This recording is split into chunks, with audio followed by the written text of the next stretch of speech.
Hey everyone, and welcome. Today we're going to pull back the curtain on a really cool idea in artificial intelligence. We're going to figure out how computers can make some incredibly smart decisions, basically just by asking their neighbors. So think about this for a second. You finish binge watching a show and boom, a perfect recommendation for your next one pops up. Or you open your inbox and it's already sorted all the junk mail from the stuff you actually need to see. This isn't magic. It's actually a computer that's learned how to classify information, and the way it does it is probably a lot simpler than you think. Okay, so it all starts with teaching a computer how to sort things. It's really no different from how we sort our laundry into whites and colors. We can teach a machine to sort data into different categories, and this whole process is called classification. It's a huge, fundamental part of machine learning.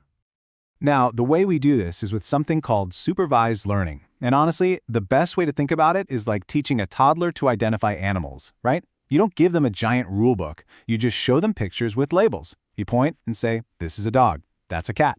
The computer learns the exact same way. It studies a whole bunch of data that already has the right answers or labels, and from that it starts to figure out the patterns on its own. Inside this world of supervised learning, there are really two main jobs a computer can do. First, you've got classification, which is all about predicting a category. Is this email spam or not spam? Then you have regression, which is about predicting a number, like what's the price of a house going to be, or what's the temperature tomorrow. For today, we are zeroing in on classification. So, how does a computer actually do this sorting?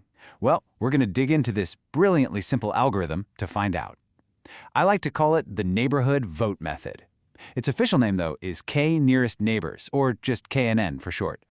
And here's the core idea of KNN. What's kind of funny is that it doesn't really have a big training phase where it builds some complex model. Nope, we call it a lazy learner because all it does is memorize every single labeled example you give it.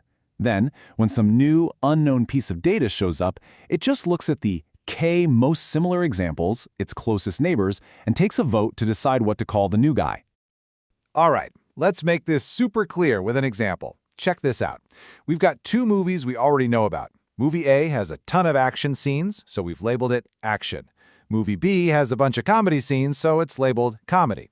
Now, a brand new movie comes along. It's got 8 action scenes and 3 comedy scenes. The question is, what genre is it? The process is just wonderfully straightforward. First, you picture all your known data points, like our movie A and movie B, as residents living in a town. Then, boom, a new resident moves in. That's our new movie. The algorithm then finds the k closest neighbors to this newcomer. And finally, it just asks those neighbors what group they belong to, and the majority wins. It's pure democratic classification. So the big question, right? How many neighbors do we actually ask? That number is our k. For our movie example here, let's just go ahead and say k is 3. We're going to ask 3 neighbors. So remember our new movie had 8 action scenes? Well, that is a whole lot closer to movie A's 10 action scenes than it is to movie B's 1, right? So when we ask its 3 closest neighbors for their opinion, it's pretty darn likely that the action movies are going to win the vote. And the result? Our new movie gets classified as action. See? Simple, right? Now, that last example might have seemed really easy, but it actually brings up the most important question in this entire process. How in the world did we decide to ask 3 neighbors? Because, as we're about to see, picking the right K is both an art and a science. This really is the million-dollar question. Is one close friend enough to make a decision? Or do you need to call a town hall meeting? Because, and this is the key, the number you pick for K can totally mess things up if you're not careful. If you pick a tiny K, like, say, just 1, your model basically becomes a gossip. It listens only to the single closest data point. This makes it super sensitive and really easily fooled by random noise or weird outliers. It's like it's memorizing the data too closely instead of learning the general pattern. We call this problem overfitting. All right, so what about the other extreme? What if you pick a huge K, like 100? Well, now your model is like a town hall meeting.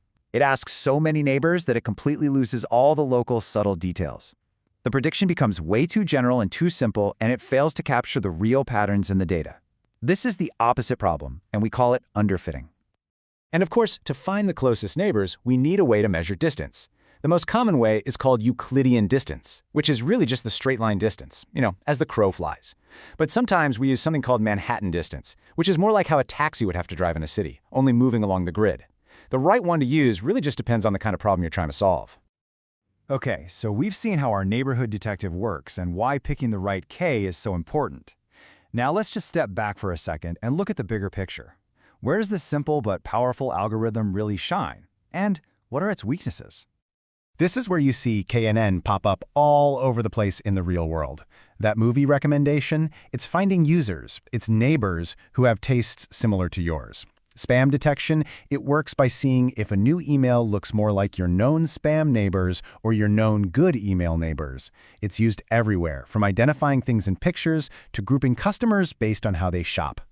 So this all comes down to a classic trade-off, right? On the one hand, KNN is incredibly simple to understand. There's no complex training phase. But that very laziness is also its biggest weakness. If you have a huge data set, it has to calculate the distance to every single point for every new prediction. That can be really slow.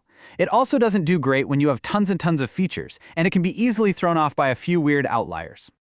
And that leaves us with this final thought. We've seen that KNN classifies things based on who they're close to. Well, in our digital world, recommendation engines and social networks are doing the exact same thing to us all the time. They're defining our tastes, our interests, even our identities based on our digital neighbors. So the question to leave you with is, who are your neighbors online? And what story are they telling about you?